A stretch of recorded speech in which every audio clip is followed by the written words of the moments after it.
ஒருநாள் தாமி மகிழ்ச்சியுடன் பள்ளியை விட்டு வெளியே வருகிறாள். அப்போது ஒரு சின்ன குருவி துடித்துப் பாய்ந்து தரையில் வீழ்ந்து கிடப்பதை அவள் கண்கள் கண்டு கொள்கின்றன. குருவியே, உனக்கு என்னாயிற்று? ஏன் இப்படி கதறுகிறாய்? ஆஹா, உனக்கு அடிபட்டுடுச்சா?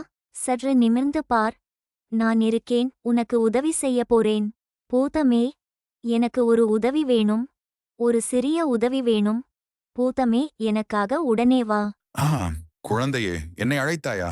உனக்கு என்ன உதவி வேணும்? சொல்லு. இங்கே பாரு, இந்த குருவிக்கு அடிபட்டு விட்டது. அதனால் தான் நான் உன்னை அழைத்தேன். அட, இவ்வளோதானா? இதோ பாரு, உன் குருவி நல்லா பறக்குது.